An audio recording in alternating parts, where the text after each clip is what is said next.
Hi Sagittarius, welcome to Higher Source Tarot for a tarot reading for all Sagittarius.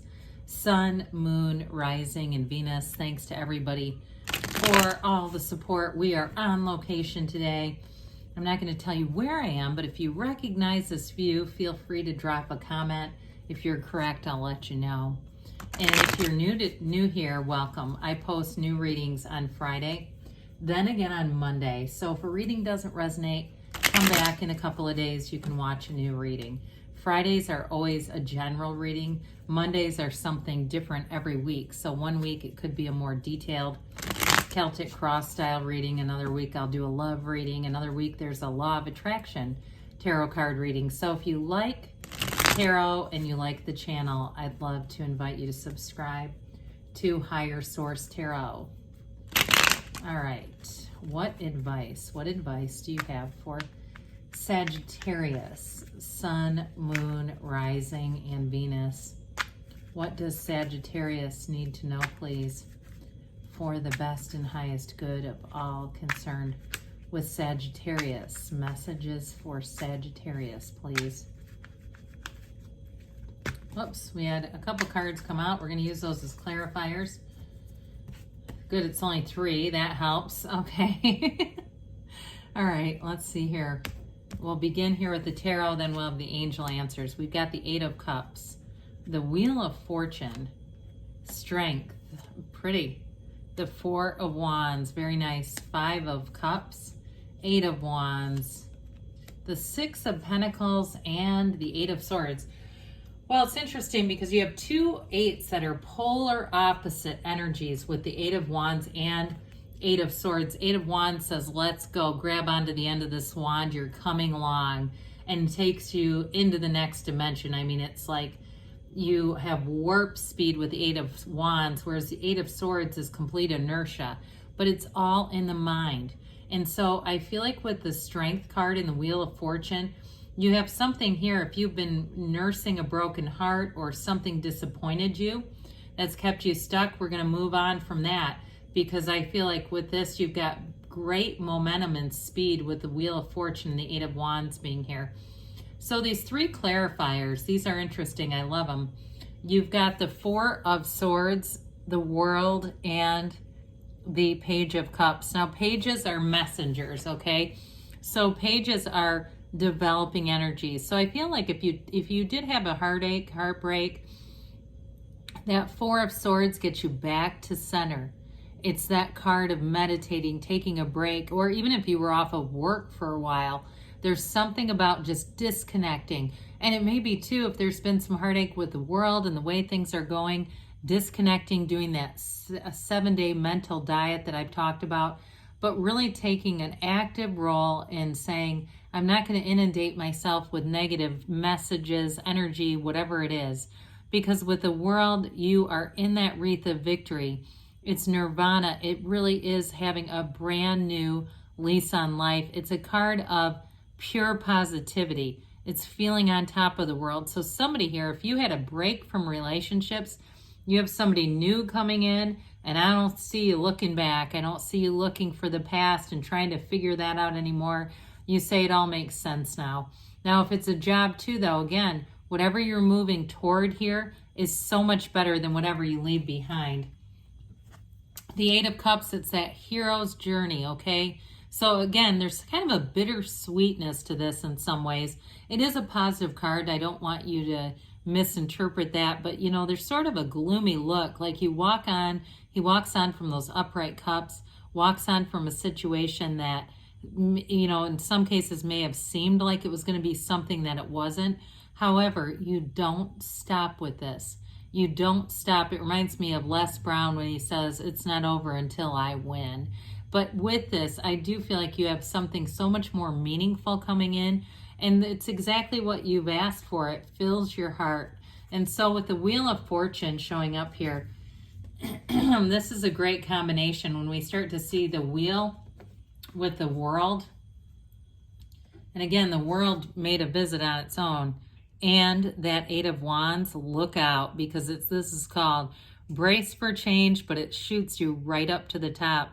So we have the arrows of love, but we have a new cycle that turns in your favor. It is never the wheel of misfortune. It's always an alignment of fortunate events. So I do feel like you are in the right place at the right time with the wheel here.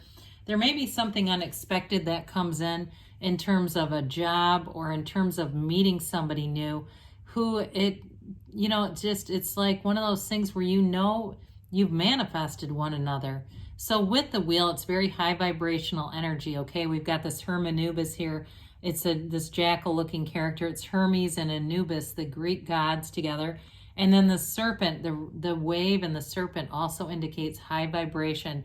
However, with the wheel, we've got the wreath of victory and the wheel of life here.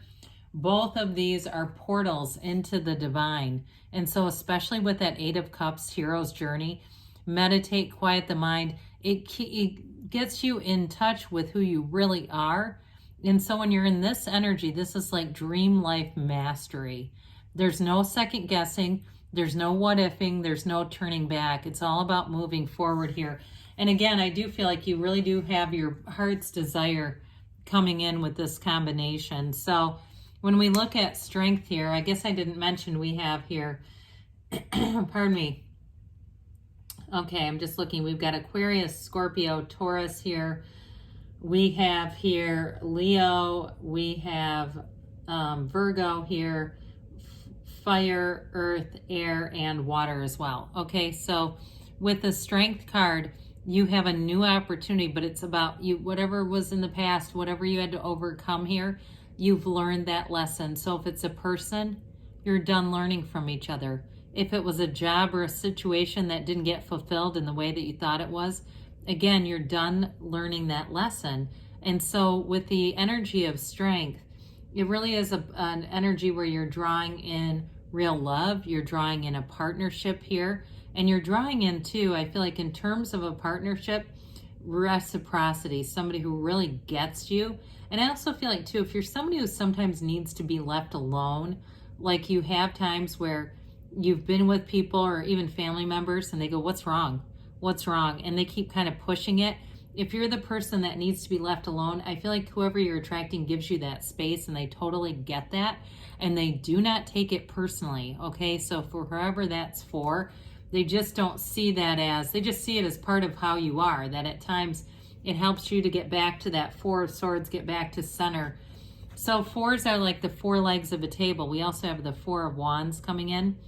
And with the Four of Wands, it brings in stability. It's a Hindu wedding ceremony.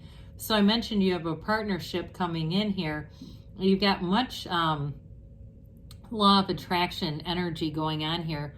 With the Four of Wands, though, it will feel like the first time you've been in love. It'll feel like this is what it's supposed to be like. This is what a true partnership is all about. And so with this, it's also the 1111 card. So pay attention to those synchronicities. I'm hearing a really loud blue jay. So if you start seeing blue jays or hearing them, because they do have a loud cry, that too for you is one of those synchronicities. But with this 1111 card, I mentioned it's law of attraction. Some of you too with work, you do have a new opportunity coming in. But I feel like with this, it may be more of a stepping stone. You may have somebody who tells you, hey, there's a job over here, and you may have it only briefly and get something even better, an even better turn of events. Or if you're in something now that you just started, you may have something else coming in sooner than later. So that Five of Cups shows your own dismay here, some heartache that befell you, and there is definitely disappointment, no doubt about it. But when we look at those three downturned cups, there's two right behind you, okay? The two. So if it's a relationship that ended, they're trying to tell you there are more partnerships available. Or if it was a work situation where you felt like you gave it your all and were in some ways betrayed, like they didn't give you straight information and then something suddenly ended and it really left you in a lurch. After, I do feel like for somebody here, it was after they put their family on the back burner. So worked hours when you could have been at something with your family, kind of put work first, and then they didn't uphold their word with you. And so with this Five of Cups, it's time to move on. You know, when we look at this, though, there's definitely an emotional issue with it, but it's about just moving on, and there may have been some unfinished emotional business to let go of with this one. But with this Eight of Wands, you're definitely going to see things pick up here. The Eight of Wands is communication, but it's also too the arrows of love in the tarot. So some of you, again, it's a new relationship that really sweeps you off your feet. And you may say too, if you're getting a new relationship and a new job, where you go, you know what, I don't really care. I'm not that worried about the job. There's always work. There's more work every time I turn around. So I'm just going to be in this relationship and see what happens there. I mentioned too before, you've got this really nice reciprocal energy with the Six of Pentacles. I do get that a little bit connected to the Five of Cups. So really putting in some effort to work with work, and then maybe not getting what they had promised. But I do feel like in a new work situation, or if it's even the same old one and they weren't good by their word, this is about too having better boundaries. Okay, having strings attached. If you agree to work, there's going to be an agreement. Like, I do agree to do this, but this is what I expect in return. Because they may be a bit over a barrel in terms of employees and having enough people anyway. So with the Eight of Wands here, again, this is that self-imposed prison. We don't want to stay in this. We don't want to keep overthinking things, because with this kind of energy, it really feels like being trapped, but it's our own doing, okay? So with this, it's about taking action, allowing those wands to be your guide, and that Wheel of Fortune. So let's see here what the angels have to say for you, Sagittarius. Advice for Sagittarius, Sun, Moon, Rising, and Venus. Looks like we've got a little bit of a storm moving in here. Right on time. Messages for Sagittarius, please. Advice for Sagittarius. All right, so we have here trust. Trust that the universe always hears you and is interacting with you at all times. If you believe, ask, believe, receive, know that the universe wants to bring in your heart's desires. Let go and let it flow. Let it go and let the universe be your guide. We've got wait. So with this, again, some of you, there has been a bit of a wait because it's in the cards. And so it may be about setting those boundaries like we talked about, because you also have choose a new direction. So again, with that Four of Swords, getting clear, releasing the resistance, choosing a new direction. But good things are on the way for you, Sagittarius. I love you, and I'll be back again soon.